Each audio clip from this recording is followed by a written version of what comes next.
I have given a name to my pain.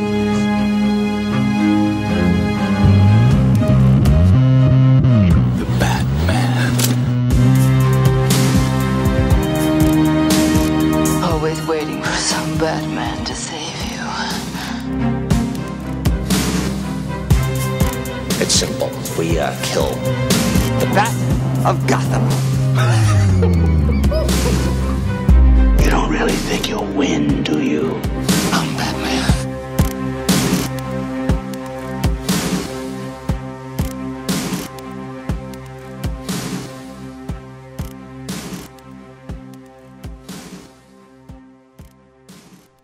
Hello and welcome to episode 13 of the Batman on Film vlog. BOF is a sponsor as well as a proud member of the Batman Podcast Network. Check out all the shows over at batmanpodcastnetwork.com. And if you're watching this vlog on YouTube, take a second to subscribe to the Batman on Film channel to get updates on all the new videos that get released. You can do that like right over here somewhere. And then leave a comment. You can talk with us and leave nice things about me and Ryan. And speaking of Ryan, he's right here. Hey. But also, hey, say hi to Ryan, everybody. But really quick, if you're listening to this just on audio, if you're like, hey, man, I have no time to watch videos. I'm driving everywhere I go. You can head on over and you can hear the audio from this show on iTunes. And while you're there, why don't you check out our show there in the podcast store. I guess they call it the podcast store, or it's just called Podcasts on iTunes or whatever. Either way, if you're getting your podcast through an Apple device, leave us a 5-star review and say some really nice things about me and Ryan. Yeah. Sounds great. So anyways, Batman on Film is also now on Patreon. So if you go to patreon.com/Batman on Film, you can support what we're doing here at BOF. And if you like the podcast, you like the vlogs, or just the website itself, you're like, I just like websites. I'm a fan of websites. You can help us out to make things better. So if you're like, man, I really wish they had a better background in that vlog. Right. Well, we can make that happen if you help us out. So if you'd like to do that, check that out. Go over again to patreon.com/BatmanOnFilm for all of the details. I am the host of today's podcast, which is really weird because Ryan's here with me. It's not like we can't co-host together. So I am here with my co-host, my friend, Batman Roundtabler, Ryan Hoss. How you doing, buddy? I'm good. How are you doing? You're very enthusiastic. Very enthusiastic. Which is good. It's not 6 in the morning, so I have a little more energy. So usually on the show, I'm just like, all right, I'm just trying to wake up. So like we're not on Texas in your time or whatever. It usually is. It usually is. But it's a nice, warm winter California day, and I've got all the blood flowing now in my body, and I'm ready to go. So I'm ready to talk about January 2018's Batman comic books, which, going over the list, Batman has been in a lot of comic books. He always is. That is Batman. I mean, that is DC. It's Batman. Even comic books that are not his comic books. Like he's just showing up. He's just showing up in the ads, in the back ads. It's like the Hostess fruit pies. He's selling those things. You have to be crazy if you don't like him. Right? Right now it's oh, you just did a callback. Who posted that last? I don't remember. I don't know who. But now it's Snickers bars. Now it's like DC is like selling the Snickers bars. They're like, hey, packed with peanuts. Flash likes them. Anyways, let's get in the comics. I'm going to go off and off and off and off. So let's start it out. For January 2018, one of the first books that we got to read was Batman and the Signal #1. Were you able to check that out, Ryan? I have it, but I have not read it yet. But I'm excited about it. I believe it's a 3-issue miniseries. It's a limited series, but I'm excited to read it because I'm glad that they finally decided to name the Signal with his name.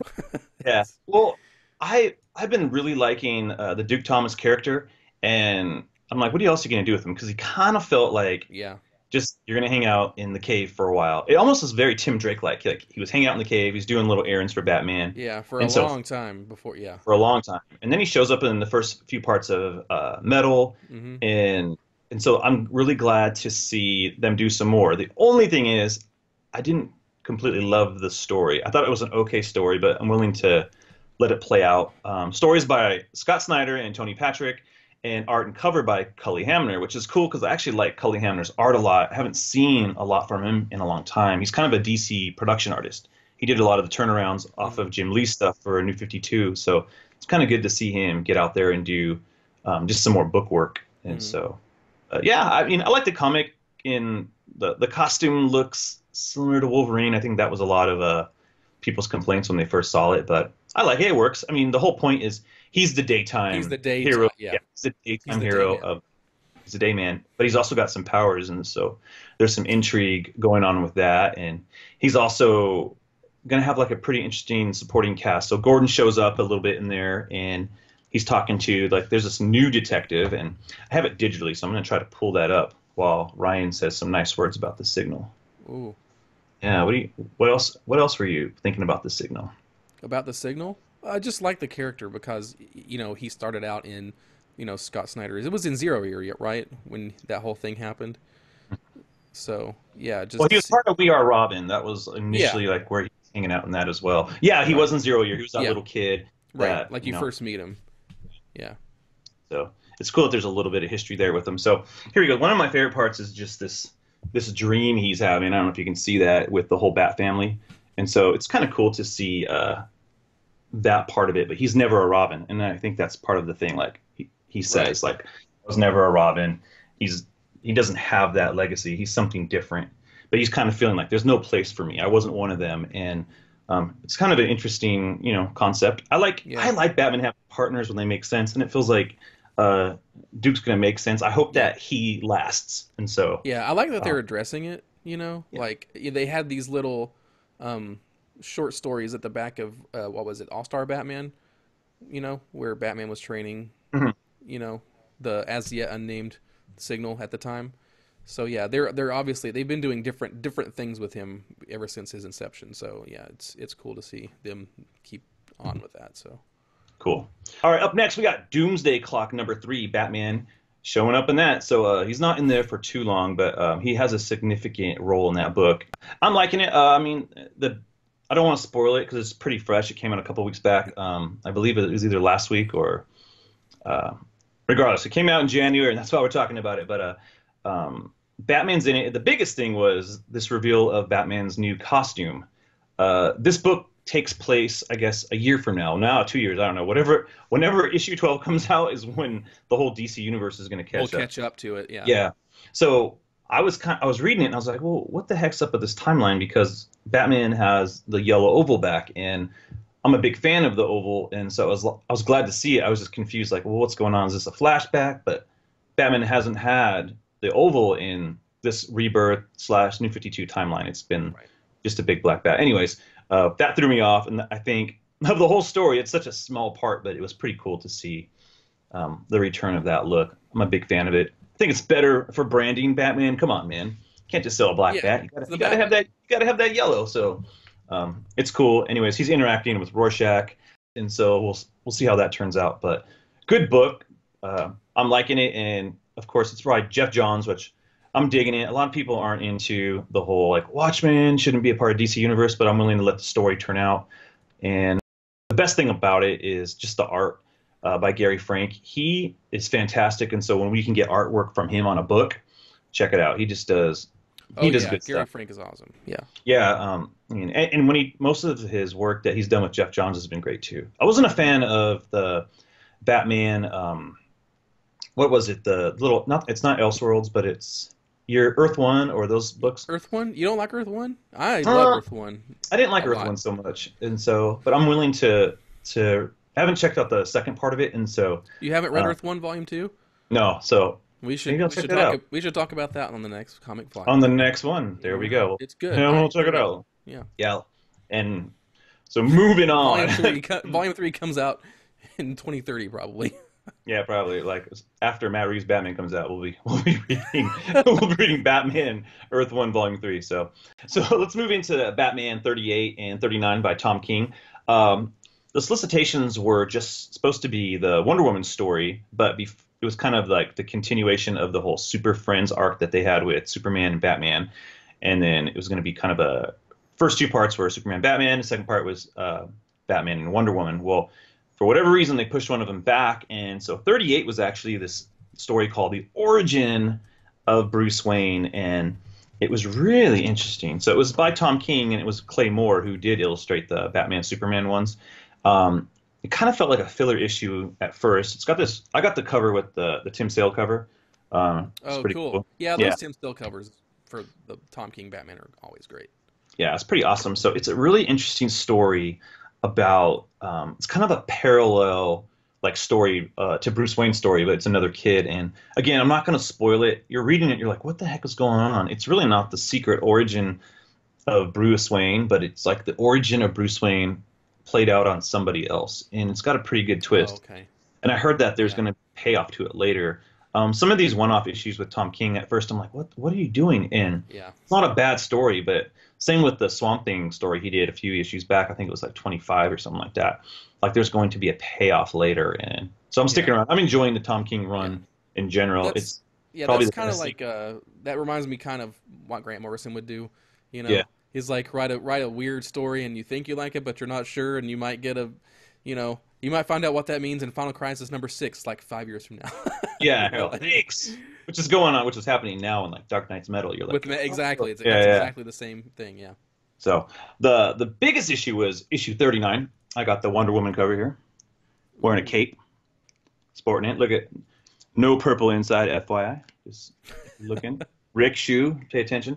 So this comic is the one that had all the controversy last month. At the end of this story, not really a spoiler, there's just this moment between well, let me set it up a little bit. So Batman and Wonder Woman, they're basically trading places with this guy called, I believe his name's the Gentleman, and he fights this unending war over and over and over. And so they made some deal with him a long time ago that, hey, like, we need some warriors to go in there. Give me a time to see my wife.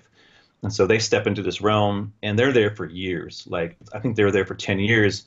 For him, he's been on Earth for about an hour. So during this time, every second, years pass by. And so Catwoman's like, what's going on? So anyways, people being people, humans being humans, there's a moment of, like, suggested romance between Batman and Wonder Woman, and just made everyone a little, all those Batcat shippers. Yeah. Getting them upset. Getting them upset, but I'm also like, it's comics, guys. And calm down. Let a guy tell a story. Because the part that was disgusting was fandom, man. Like, Tom King got death threats over this. Oh, yeah. And it's just ridiculous. It's comics, dude. He's really good on Twitter, too. He takes a lot of this in stride because he just kind of deals with it very well. But yeah, fandom can be so shitty. I'm like it's just bad.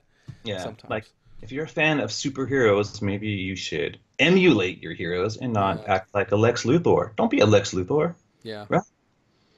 Be a Duke Thomas. Be a Tim Drake. Yeah. Right? Don't be a Jason Todd either. Those guys push fools off buildings. Yeah, he's kind of a jerk. All right, so I'm loving the Tom King Batman. I know Ryan isn't a huge fan of it, but I'm like this. Yeah. Like, sometimes I'll read it and I think it'll be cool, or sometimes I'll read it and I'll think, what was that? Sometimes I'll read it and I'll think, I don't like this, So, but overall though, I do really respect what he's doing, and I get that he's trying to do something different, and he's got an angle that he's for. A lot of times that angle does not match with my angle, and we're like this. But, I can't fault him for what he's doing, and I really respect it. Cool. Well, I love it. I think if you're not reading Tom King's Batman, but you should. You need some help, man. Read it. Read it. Everybody read it, though. I mean, it's Batman. So let's just get to Batman White Knight. Yeah, number 4. Man, I'm really loving this book. I'm thinking it's one of the best Batman kind of like off the regular timeline, or I don't know what you want to call it, regular universe book. It's kind of Elseworlds, basically. Yeah, it's Elseworlds. They don't use it much anymore, but so it's a great book, and I can't wait to kind of like, I want to read it when it's all finished as one book setting. But it's by Sean Murphy, and he does some great stuff. He did some All-Star Batman with Tom King. He did this really cool, I think it was a Vertigo thing called Punk Rock Jesus. That was a good book. His machines, man, the way he draws the Batmobile and stuff like that are fantastic. But the story is, it's basically the Joker has proved himself sane through some type of medication accident. He's basically trying to beat Batman by being a public servant.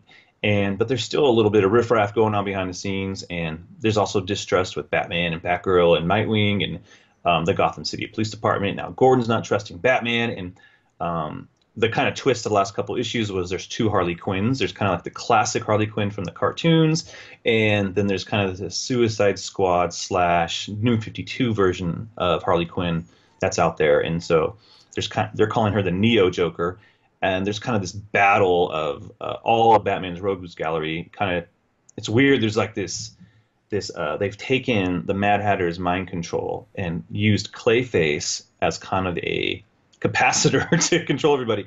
Super comic booky and weird, but I love all the call outs to Batman 89 and the animated history. series. Yeah. Yeah, there's a lot of like, you'll see like, oh, there's just some fun Well, even some the Joker's name is a reference to yeah, which at first really bugged me, and I don't know why. I'm just not a big fan of the whole Jack Napier thing, but it's cool. Yeah, like speaking of which, like Napier for councilman, so there it is in all its glory. So anyways, just really such a good book, and I highly recommend anyone picking this up. Anything you want to say about it, Ryan? I haven't read 4. Oh, okay. I haven't read 4. I'm at the point, I read the first couple, but I'm at the point where I feel like like you said at the beginning, I think I might want to wait now until the whole thing's done, because it's so good, but I hate waiting. Yeah. So I might just wait until it's the whole 8 issues, because it's so good. I kind of just want to, I just want to read it all together, Yeah. It's flying. It's coming out fast, so It pick is, up. and it's good. It's good. It's on time right now. It's supposed to be 8 issues. Yeah. And yeah, so it'll be here before you know it. But I do want to I think at this point I want to wait until it's all done. But it is, if the ending is good as what they're building to, I think it could very well be like a modern like classic, because it's that good. I had that feeling before it was even out, seeing the artwork and the ideas behind it. So I hope that it continues on that path. Yeah, and I love seeing the alternate takes. Even Duke Thomas is in this book as well, and so all the characters that you know and love from the Batman universe are there. There's some flip-flopping around with history, but I won't get into that. You can read the book and check it out. After we've been through all our books, let's just get our picks of the month out. Ryan, what is your pick of the month? So this month there was a Detective Comics annual, and it was I don't have a copy. It's you might have it on the digital, but I've a digital over there. But it's the origin of Clayface. Yeah. And I thought that was really interesting, because Clayface has been a member of this team in Detective Comics from the beginning of DC Rebirth, and they always kind of alluded to what his origin was, and you had to fill in the blanks a little bit, and then after the end of this last arc, you really kind of wanted to know what was going on. I think so. This annual kind of took the time to kind of explain like the new origin of this Clayface.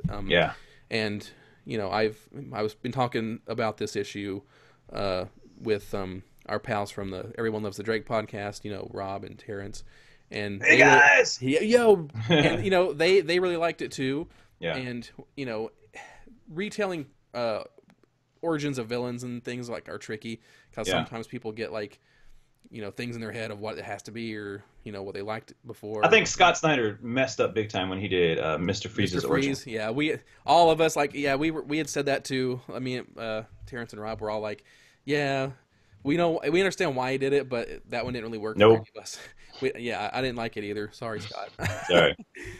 Leave us 5 stars and a positive comment. Yeah, exactly. But this Clayface is really interesting, and Clayface is one of the things about him is there are so many of them in Batman's history, and there's so many origins. So this one took some of the different bits and pieces of the other origins to kind of, like Clayface, like melded them together, and it's cool. It's a nice, annual sized retelling or telling of this new Clayface's origin. So that's my pick. Awesome. I think that's one of the best things about annuals.